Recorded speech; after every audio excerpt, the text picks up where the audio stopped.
All righty, guys. All Facts Media is here with the former Michigan Wolverine and current NBA draft prospect, Chaundee Brown. Man, Chaundee, thank you for joining us today, man. No problem. Thank you for having me. No doubt, man. We're gonna get into a lot of stuff today, man. But before we get into it, man, I kind of want you to just talk about your journey, man. Obviously, if you're from down south in Florida, you were the Florida Gatorade Player of the Year, 4A Player of the Year, man. You're the highest rated recruit to commit to Wake Forest since Al-Farouq Aminu. But I want to kind of talk about your journey, man. Like, what brought you to basketball initially? How did you start playing basketball, man? And kind of how did you get to the point that you are at today? Yeah, most definitely. I started playing basketball at the age of 3. My dad put the ball in my hands, and I was a multi-sport athlete: football, basketball, baseball. Played throughout, elementary, middle school. My parents did a great job of, keeping me in sports and keeping me out, out the streets. And it was always about school and basketball and staying focused, on the positive things. And, it got to high school, and my dad told me to, cut a sport out because I didn't want to drain my body or tire myself out before I got to high school or college. So, I took baseball out and football faded away as well. But, and throughout my journey, it's just been a lot of ups and downs, but it's always, I always had a good amount of people around me to keep me motivated, keep me to have confidence, things like that. I give shout out to my parents for that, and my trainers especially, and my coaches that believed in me. But yeah, just a lot of hard work. Just got to understand that it's gonna be a lot of ups and downs. You're not always gonna be high. You're gonna be in some down. Downtime. You just got to keep working, and if you believe in yourself, I feel like that's the most key thing is having confidence and belief in yourself that you can do whatever. Never let nobody tell you what you can do. And yeah, that's where I got here today. I know that, I'm at a good spot now, but I know there's a lot of more work I need to put in myself. So I know I have to, keep working like I have been. Yeah. Now, you recently obviously declared for the draft. What went into your decision, to forego your last year of college eligibility and put your name in the draft and hire an agent? Most definitely. Just sat down with my parents. Just felt like it was the right time. I did 4 years of college, and, they gave us the COVID year. But, I was kind of thinking about it, but, I came to a decision that, I was ready for this level and things like that. And I just, like I said, I just felt like I was ready. And, I just go with my gut, and my parents, they felt the same thing. That's it. Now, I want to rewind a little bit, man, and talk about kind of your transfer process. Obviously, you spent 3 years at Wake Forest. I mentioned you were the highest rated recruit ever to commit to Wake Forest since Al-Farouq Aminu. And then you ended up opting to transfer to Michigan for your last year. Talk about that whole process. Why Michigan? What drew you to Michigan in the recruiting process? And kind of what that's really it. What allowed you to kind of be able to go through that recruiting process and then commit to Michigan? Like, what made them stand out? Yeah, most definitely. I love Wake Forest. We just weren't getting it done there. We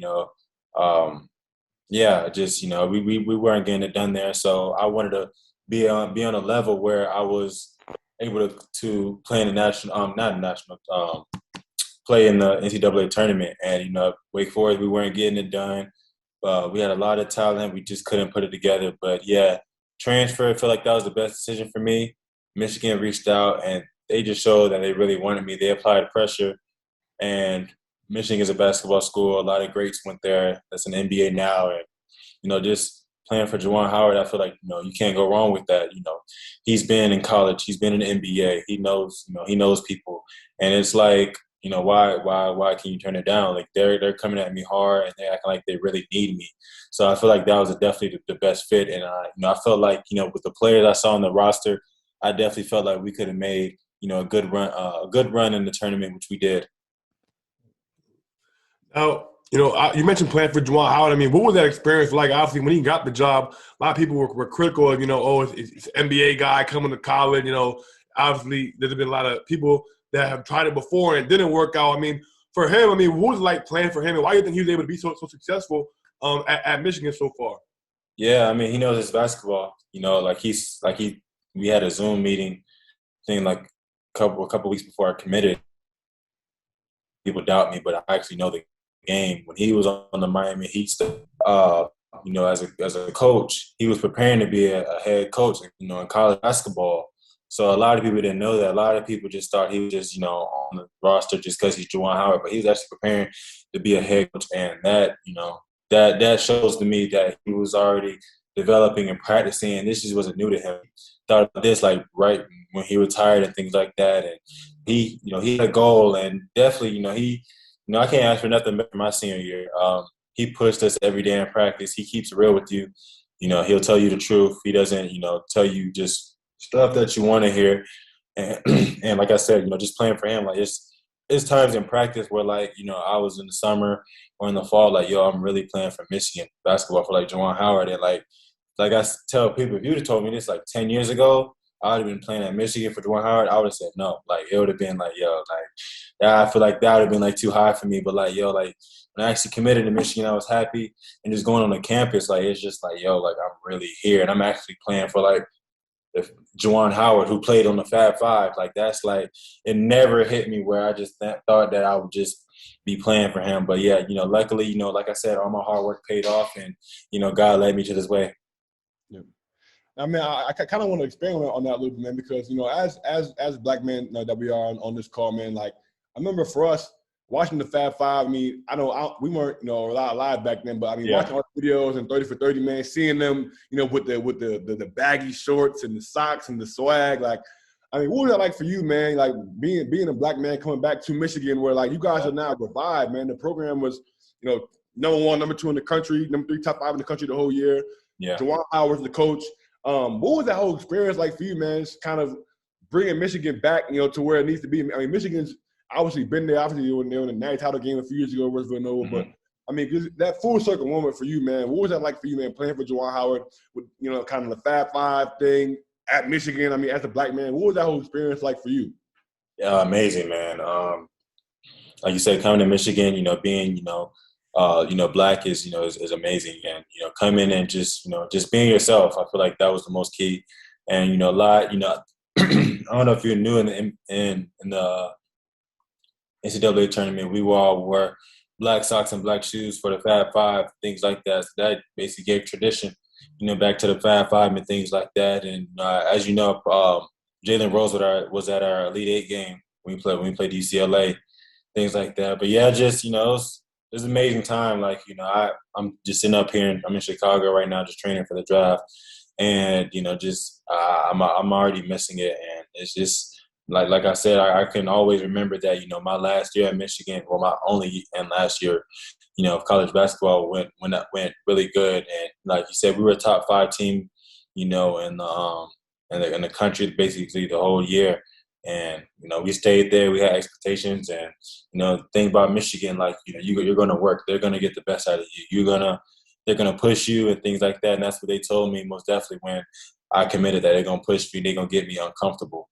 Things like that, which I needed, and I just needed a coach like that.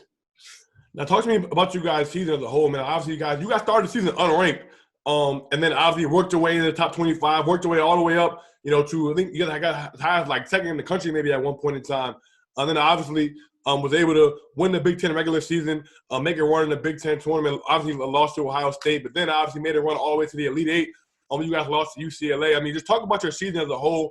What you guys were able to accomplish and how you think, it went for you guys, obviously kind of coming from unranked and then being able to accomplish everything that you guys did this season. Yeah, I don't think they had it unranked. I think they had us at 25, like 25 on the dot. So they had us at 25, and we were like, we know we're better than that. I'm thinking, top 10, top 15 at the least. But, a lot of people doubted us, a lot of people doubted the people that we had coming in and things like that. But we just knew that we had to prove people wrong. Everyone was bought in on their role and what they needed to do to help this team get there. And we all did that. We didn't really look at the rankings. We knew that we were better than a lot of teams. And it's not about the X's and O's. We just got to go out there and play, compete, which we did. We had a few losses, in the season, as we should, just to humble ourselves and things like that. But, I feel like we had a really good season. Now, talk about kind of one of the turning points of you guys' season, when Isaiah Livers went down. I mean, this guy was obviously playing at an All-American level, and you guys had to adjust, at that time. Obviously, a lot of people were kind of speculating, well, if they had Isaiah Livers, maybe they'll beat, maybe they're the one-in-law or whatever. But talk about kind of what the team's mindset was, because I mean, from the outside looking in, people were saying, all right, maybe he'll be back by the tournament, maybe he'll come back like, 216 or something like that. What was the team's mentality kind of when he went out? What were you guys saying to each other? Kind of what was the mentality even making that tournament run all the way to the Elite Eight, without him? Yeah, basically next man up. We definitely wanted him back, and it was a day-by-day process of if he was going to play or not, but he wanted to do something best for himself and not make it worse, and for his career, because what he had was a really serious injury. So we just knew that the next man up, which was Brandon Johns, and he did a really good job of coming in and contributing, doing what he do, rebounding, blocking shots, putbacks, scoring, everything. So he did a really good job. But you can't really, things happen, injuries happen. You just got to think next man's up. So that's just giving an opportunity for another bench guy, to come in and make some minutes and things like that. But yeah, he just, it's crazy to go out like that for your senior year, especially a guy like him. I feel like he'll get drafted this year for sure. But yeah, it's sad. So. Now, for you, obviously coming into Michigan, you were, you and Mike Smith as well had to adjust to new roles. I mean, both of you guys coming from places before where obviously, you started almost every game at Wake Forest, and coming into Michigan, you were the sixth man. Obviously, Mike Smith was scoring 22 points a game at Columbia. He's coming down to Michigan, and I think he averaged about 8, I believe, this year. I mean, to talk about what it was like for you transitioning from your role at Wake Forest to your role here at Michigan, how you guys were able to sacrifice, for the betterment of the team. Yeah, most definitely. Coach Howard said, when he's recruiting me, it's all about sacrifice. We know that we had a lot of great guys that could score the ball, that could pass, can rebound, and it's just about sacrificing, man. I knew coming in that, I was, fighting for a position. But, at the same time, it's just like, you got to sacrifice the team. Me, everyone is really that played a lot, competed for their spot and things like that. And I just knew that, Coach Howard told me that, he wanted me to come off the bench and, because I bring a lot of energy to 4 guys that's in the game. So I was down with that. I knew that we were going to go far. So I just accepted that role. And like I said, I just wanted to prove that I can play with other great guys. Franz, Eli, Mike, Isaiah, Hunter. I could feel like I could play with other great guys and still contribute and be and win a lot. So I, as you can see, I was a scorer at Wake Forest and things like that. But I still was a scorer at Michigan. But I had to adjust my role, play defense, rebound, and try to take the best offensive player out the game. Now, you were also known as kind of the defensive stopper, this year with Michigan. You were often, guarding other team's best player, and you brought that intangible to the court this year. Talk about kind of how that came to be your role, kind of what you think that contributed to the team in the grand scheme of things as well. Yeah, most definitely. I feel like it just brought a lot of energy. Me picking up 94 feet and, making them work. My job was just to come in. I'm fresh. And I was 6 man. I came in, 15, 14 minutes left in the first half. And I just try to, bring all that energy out, frustrate the person, bringing the ball up, try to get a 10-second call, I remember one time, I can't remember what game it was, but it was just I was picking up him 94 feet, point guard, and, just turning him, and he just, completely lost it right in front of me. So I just picked it up and went the other way, just intimidating the ball handler and things like that, which was my job and things like that, which I feel like I did a really good job at this year. Now, obviously, you guys made it to the Elite Eight and lost the heartbreaker to UCLA on the last possession. Defensive battles, 51-49. Both teams shot under 40% from the floor. You guys made a total of 6 threes the whole game. You guys each made 3. I mean, just what do you remember, obviously, about that game? Thinking back on it, obviously, I remember Juzang played extremely well. You guys only had 1 guy in double figures. I mean, it was a really, grinded out game, and Mike Smith obviously had an opportunity at the end to win it for you guys. But, thinking about back on that game, what do you remember just about, that game versus UCLA? Yeah, I mean, definitely it was tough game. They had a good game plan versus us, and I give all credit to them. They played better, things like that, and we had a couple open looks at the end. It just didn't fall, but that's how things go. So. Yeah. Now, obviously, now you've declared for the 2021 NBA draft. Talk about kind of your game and taking that game, your game to the next level. Kind of, where do you think you best fit in the NBA at the next level? What do you think you can bring to an NBA team next season? Yeah, just basically a 3 or D guy. I feel like I can, I hit shots and I defend, and you definitely. I feel like I don't. I feel like every team needed a guy like that. Just come in, defend, and hit shots and things like that. And basically, I've been working on my, my other things and my games and things like that. But yeah, that's what I feel like I am. So I feel like I definitely could fit, in somebody's system and make a living just playing the game I love. What feedback have you gotten, if any, from guys saying, things that you need to improve on, and based on that, what have you been working on trying to improve to get ready for the next level?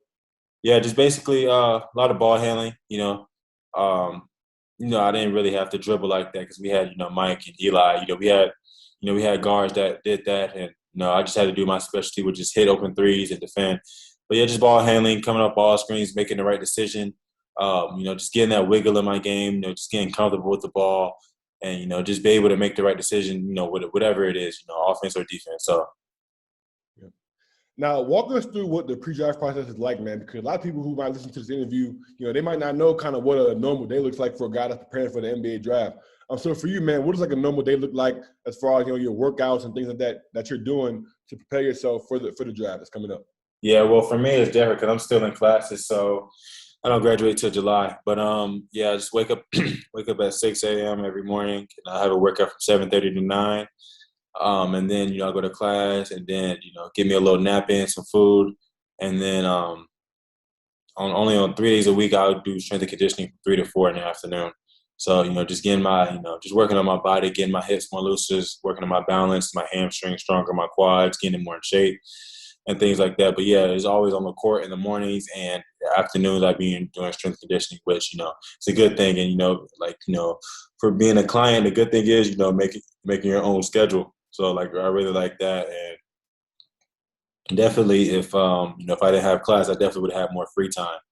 But I'm only taking like 2-3 classes, so it's not that much. But definitely just wake up in the morning, work out, then get a little nap, food in, homework, and come back in the afternoon, strength conditioning. So that's 5 days a week. Saturday and Sunday, I'm just trying to rest my body, get my mind away from basketball, not even look at the basketball, just rest my body, do a lot of stretching, and get ready for Monday. Now, I want to rewind a little bit. Obviously, this year it was an interesting year with COVID. You guys obviously had that pause in the middle of the season, and then you guys had a unique situation in the Big Ten where the conference tournament was in Indy, and then the NCAA tournament was in Indy. So you guys were in Indianapolis for weeks at a time. I mean, what was that whole process like, being in Indy for so long, and then having to just kind of battle through this whole season with the pause, dealing with COVID kind of the entire year, playing without fans? What was that whole situation like for you this year?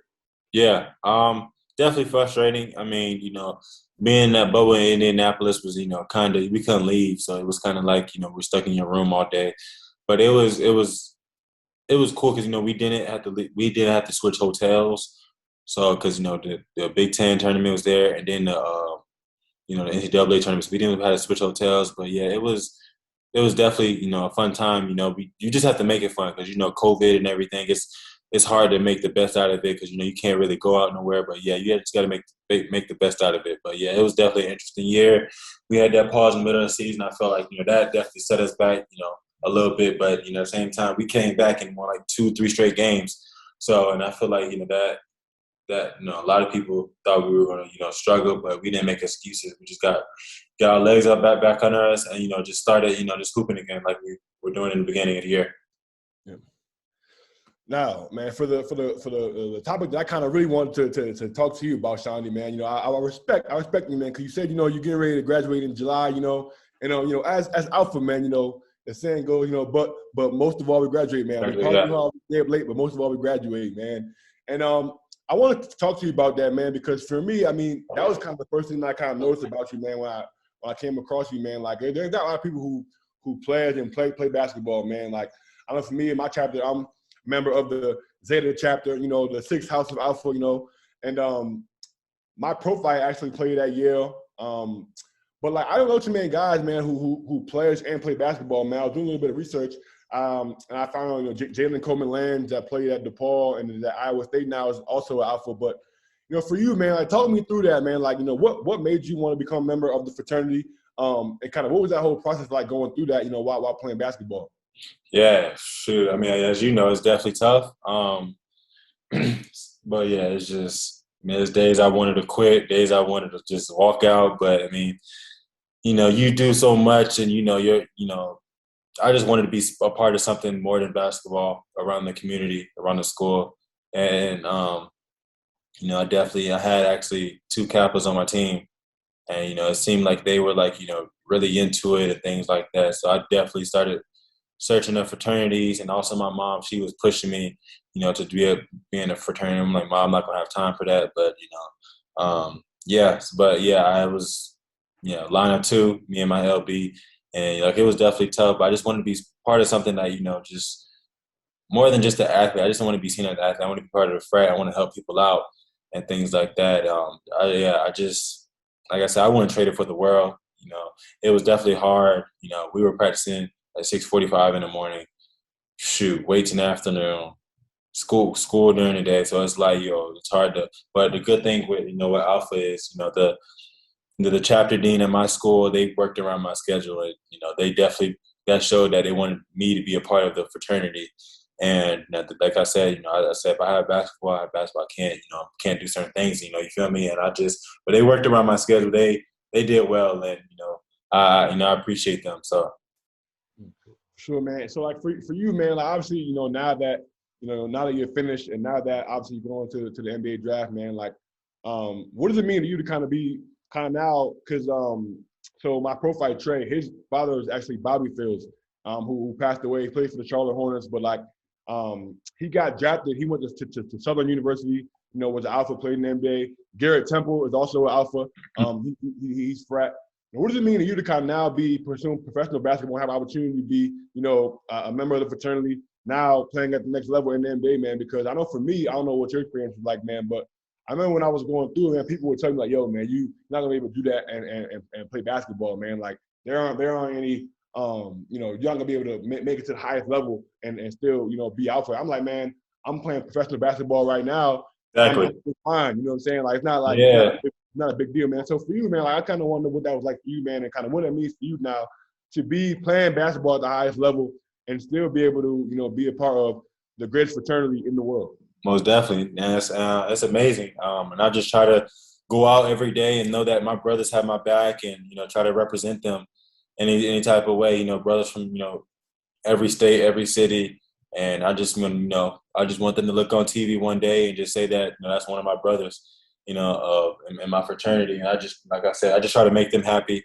Do as much as I can. With Alpha and things like that, they know that I'm busy, and all like my LB and my profiles, they know I'm busy, so I'm not really as active right now as I want to be. I wish I could be more active, but with school and basketball, in front of me right now, I'm not as active in Alpha as I want to be, but definitely I want to be able to, give back, to the community of Alpha and things like that. But yeah, I just, try to make my brothers proud, and because I know they have my back and I know I have their back. Now, are you a stroller, man? Do you be getting out there and wipe me down? Like, you know what I'm saying? Yeah, it's funny because I actually know one stroll, but I crossed right before COVID hit. So like I couldn't learn nothing. So they sent us after we had our our probate, a couple of months and everything, and we had another line coming through, and I couldn't learn no strolls because they sent us all home for COVID. So I like really know nothing. Like it was crazy, but I'm just glad I was able to get through and things like that. But yeah, it's all good though. So it's all good, man. I know they're gonna get you right, man. You know what I'm saying? almost definitely. Hey, man, we're gonna get you in the lab, man. You know what I'm saying? Because Hey, let me know. For sure. When you get that first league, don't you gotta Oh yeah, for sure. For sure, yeah, most definitely. Out of my wedding or something, I gotta, turn up. Oh yeah, for sure, man, for sure. We gonna have you on Watch the Yard or something, man. Hey, I'm down. Heck yeah. For sure. I didn't want to steal the show, Ace. I don't know if you had asked the questions for my good brother, man, but I had to get that out, man, for sure. Well, no, man, that was my last question. You guys covered it all. I'll let you guys, have your fun. I don't know if you got anything else you want to ask them. Yeah, man.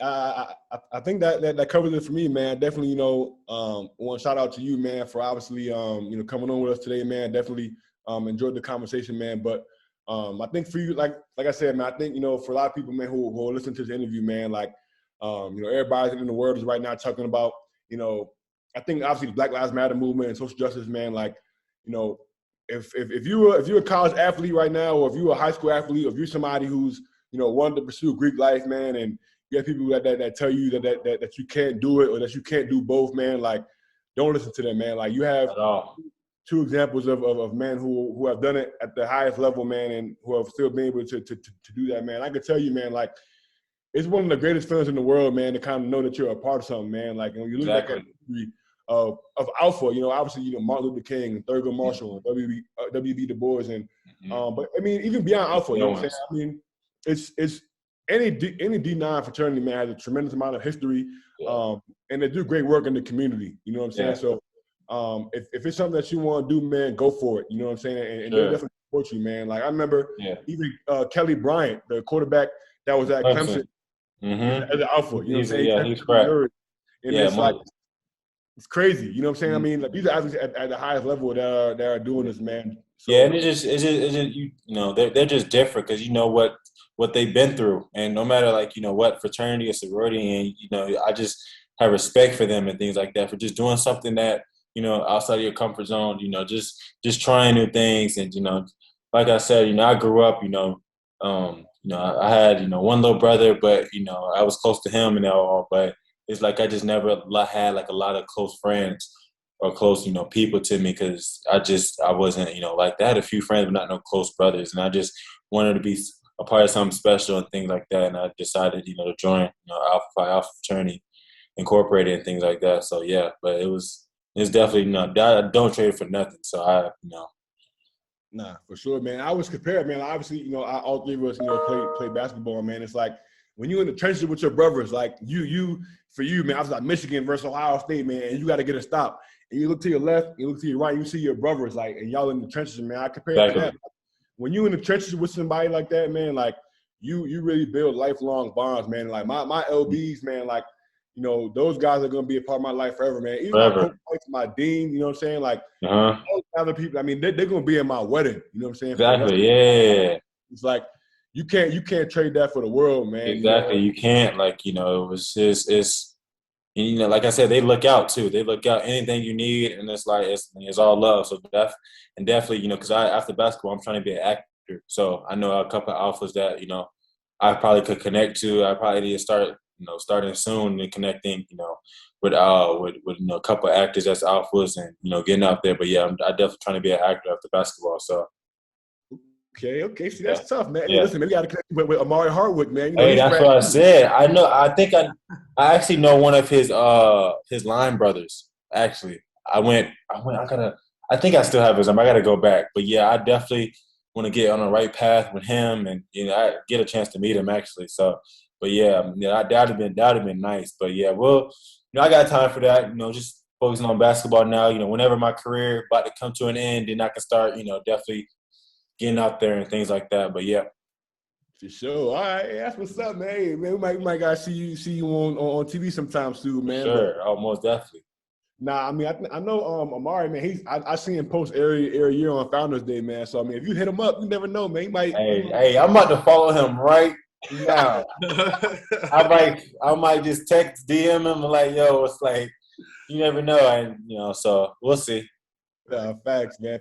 But I definitely want thank you for your time, man. I know you busy, man, and definitely want to just shout out to you, man. We wish you the best of luck going forward, man, in the NBA draft process.